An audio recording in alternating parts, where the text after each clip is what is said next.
ओम श्री हरिगुरुभ्यो नमः.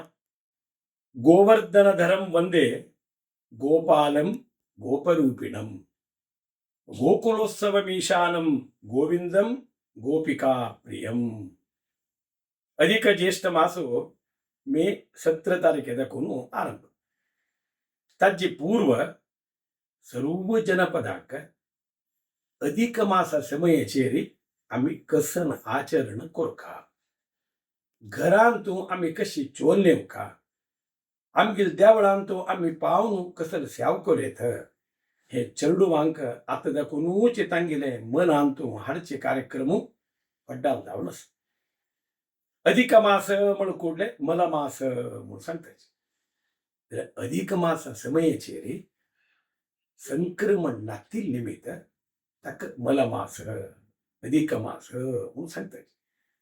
हे समयचे रे पृथिव्याम यानी तीर्थानी क्षेत्राणी सर्व देवता तद्देहे तानी तिष्ठन्ति यः कुर्यात् पुरुषोत्तम. भारी सुंदर दाम सांगितलं. अधिक मास कोणत्या समयाचेरी विशेष दावून पुण्य कार्य करता तांगे देहा भितरी सर्व तीर्थ दावून सांगू. पृथिव्याम यानी तीर्थानी ताजी अर्थ कसा म्हण आम्ही पवित्र जाताची म्हणून सांगू. आणि आमका कसं श्रेष्ठ दावनशील फल मिळता. धनधान्य पशुरात पुत्र पौत्र यशस्करम विद्यार्थी लभते विद्याम सुसिद्धिम सिद्धी कामुकाः.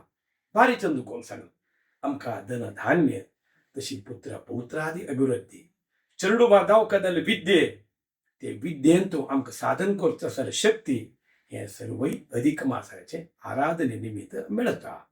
सरळ जाऊन आम्ही कसा आचरण करेत देवा संविधानात तुपा दिव लावचे देवा स्तोत्र पठन करचे देवळा वसून लक्ष प्रदक्षिणस भागवैसूचे देवळा का मानतो यज्ञ भागवैसून धन्य दावचे हे पुरा केलेलं मात्र सर्व रीतीने देव का अनुग्रह करत. हे प्रति एक विषयू प्रति एक दिवसू यूथ ऑफ जीएसपी मुखांतर तुमका मिळतस. तुम्ही ऐकावा आचरण करा. धन्यवाद. हरि ओम.